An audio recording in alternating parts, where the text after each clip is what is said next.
મિત્રો, શું તમારી સાથે ક્યારે એવું બન્યું છે કે તમારી પાસે કામ તો ઘણું છે પણ તમારો ઉત્સાહ સાવ ઓછો થઈ ગયો છે? તમે સવારે ઉઠો છો ત્યારે પણ તમને થાક લાગે છે, નાની નાની વાતોમાં તમને ગુસ્સો આવી જાય છે, અથવા તો કોઈ કામમાં મન જ નથી લાગતું. જો હા, તમે મેન્ટલ બર્નઆઉટનો શિકાર છો? આપણે આપણા મોબાઈલને તો રોજ જ ચાર્જ કરીએ છીએ, પણ શું આપણે આપણા મનને ચાર્જ કરીએ છીએ? આજે આ વિડીયોમાં હું તમને 5 એવી જાદુઈ રીતો બતાવીશ જે તમારા થાકેલા મનને ફરીથી પાવરફુલ બનાવી દેશે. આ વિડીયોને શાંતિથી જોજો, કારણ કે જો મન શાંત હશે તો જ તમારા બિઝનેસ અને ઘર બંને સુખી રહેશે. માનસિક થાક કેમ લાગે છે? મિત્રો, આપણું મન એક મશીન જેવું છે. 16 વર્ષના રિયલ એસ્ટેટના કામમાં મેં જોયું છે કે જ્યારે આપણે સતત ટાર્ગેટ પાછળ દોડીએ છીએ ત્યારે આપણે વિરામ લેવાનું ભૂલી જઈએ છીએ. આપણે વિચારીએ છીએ કે જો હું આરામ કરીશ તો હું પાછળ રહી જઈશ. પણ હકીકત એ છે કે જો તમે સતત દોડતા રહેશો તો તમારું એન્જિન ગરમ થઈ જશે અને તમે અધવચ્ચે અટકી જશો. માનસિક થાકનું મુખ્ય કારણ છે વધુ પડતી અપેક્ષાઓ અને ના ન પાડી શકવાની આદત.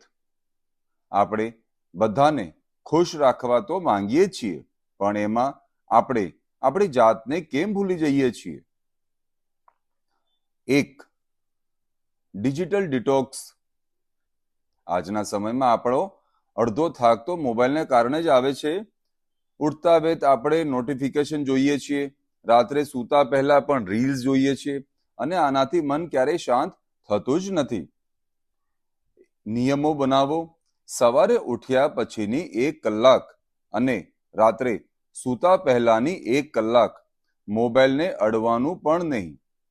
આ 2 કલાક માત્ર તમારી છે. પ્રકૃતિ સાથે સમય વિતાવો, આકાશ જુઓ અથવા માત્ર શાંતિથી બેસો. સુરતના ઘોંઘાટિયા વિસ્તારમાં 1 કલાકની શાંતિ તમને આખા દિવસની ઉર્જા આપશે. 2. મી ટાઈમ અને શોખ. The power of hobbies. તમે છેલ્લે ક્યારે તમારી પસંદગીનું કામ કર્યું હતું? એવું કામ જેમાં તમને પૈસાની ચિંતા ન હોય, માત્ર આનંદ મળતો હોય. કદાચ એ ગીતો ગાવાનું હોય, ક્રિકેટ રમવાનું હોય કે માત્ર જૂના મિત્રો સાથે મળવાનું જ હોય. જ્યારે તમે તમારા શોખ પૂરા કરો છો ત્યારે તમારા મગજમાં ડોપામીન અને સેરેટોનિન નામના કેમિકલ રિલીઝ થાય છે, જેવા હેપી હોર્મોન્સ રિલીઝ થાય છે.